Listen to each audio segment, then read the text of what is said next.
J.K. Dobbins went for 10 carries for 135 yards on 1 TD. I'm just saying, dog. This is year number 2 off his Achilles, so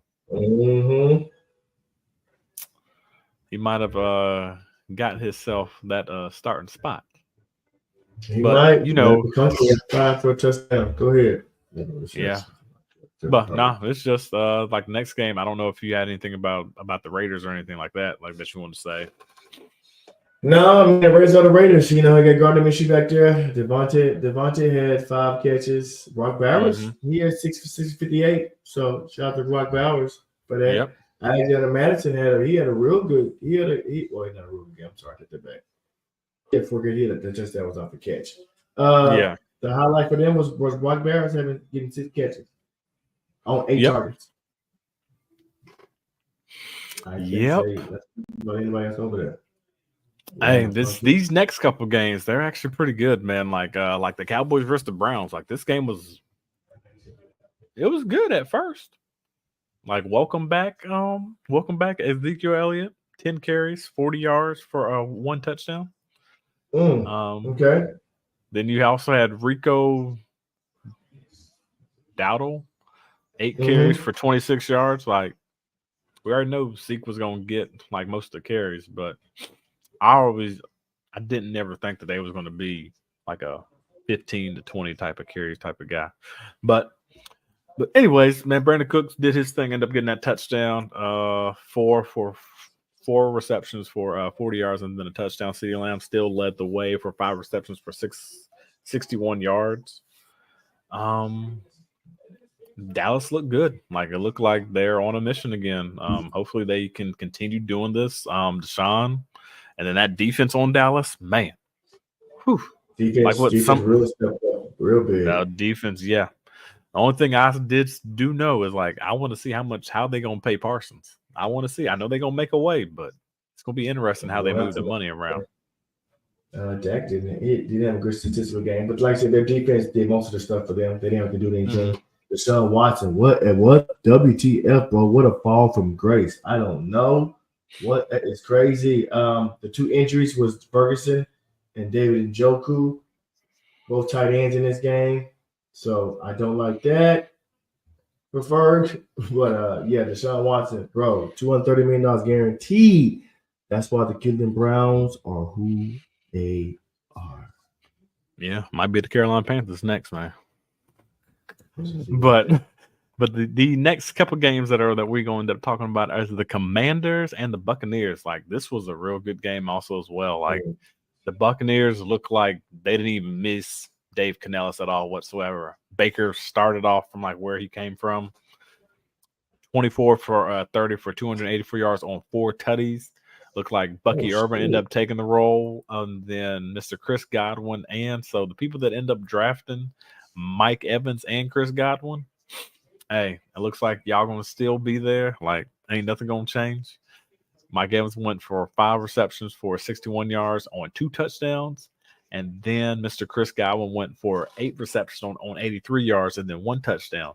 And even though Rachaad White did not see his actual run ability just to get going because Bucky Urban ended up taking over that role, he did end up getting 6 receptions for 75 yards. So he still did his thing for you fantasy guys out there.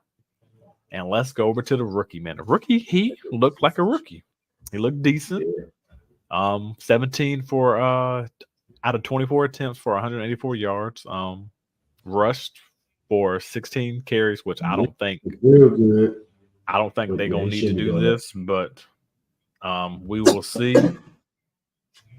But yeah, hopefully they end up changing it up because he does not need to be doing 16 for 80. But that's what we kind of talked about before with him is being, if we can see him being rookie of the year. I know I said that. But we will see. Anything about this game that you want to talk about? Just that I did have something.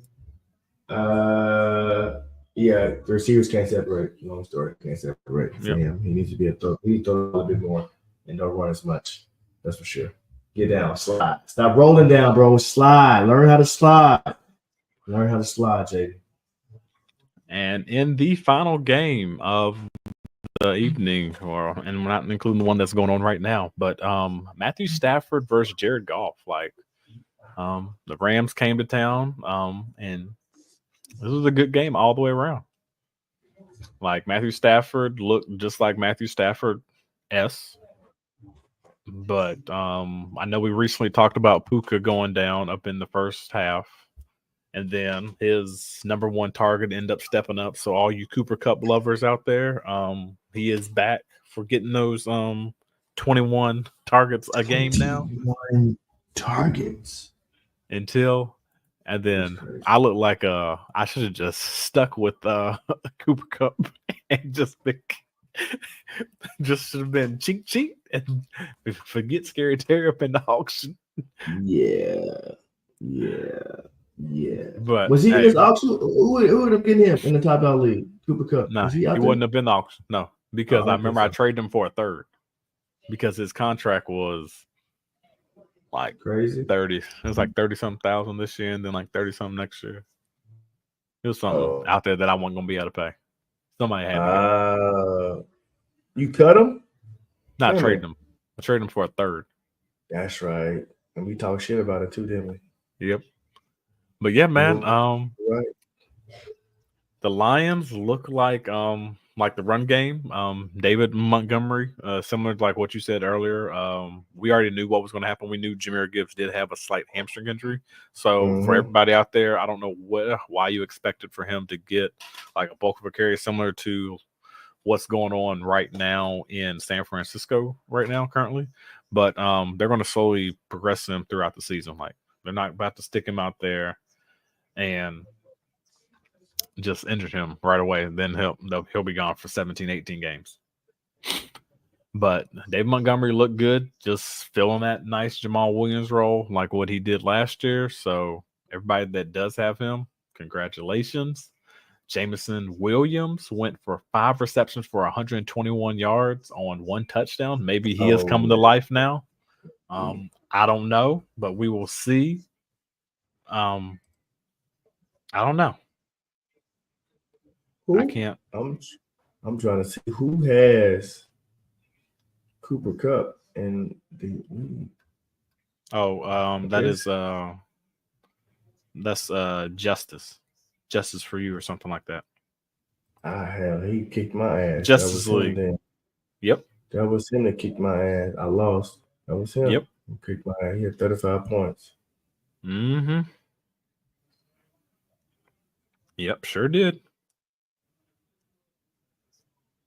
But yeah, like all in all, like I love this week 1 matchups, and then we got a good one going on right now. We're just gonna talk about it briefly. What are your thoughts on what you're seeing right now out there for the New York Jets and then the San Francisco game? I think that Garrett Wilson, like I said, will have career high and everything. I'm gonna look at his updated stats though, because I know he had like 5 catches in the first quarter. Where my stats at? They ain't showing me my stats. The one thing I will say right now, waiver wires, I know this is going to be a shocking, but I think Alan Lazard might take a step up. Because it looks like for like the past couple of throws, he's been just looking at Alan Lazard. Because I was trying to figure out who was number 10, and then he ended up catching like a deep pass and then everything. So we'll see what's going to end up happening. But that will be a waiver wire. I think somebody's going to end up lucking out and could be like a nice flex guy for you up on like a bye week. Not like a game changer, but I will say we can also talk about Jordan Mason taking the load and Christian McCaffrey being out. One of the guys up in our league is pretty much prime example. He just took what Chris McCaffrey would be doing right now. He's 25 carries for 114 yards and then 1 touchdown. So similar to what the roles would be, they had to get creative. Also, Debo was out there doing what he needs to do just to get his carries as well.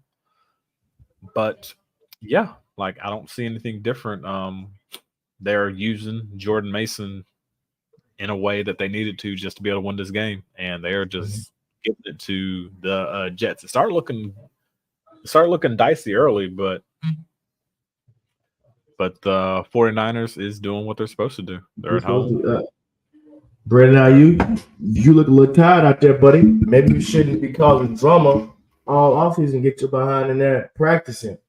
Because you missed a touchdown pass right in your hands, buddy. Look a little tired out there. You're not in football shape. It's different. Hey,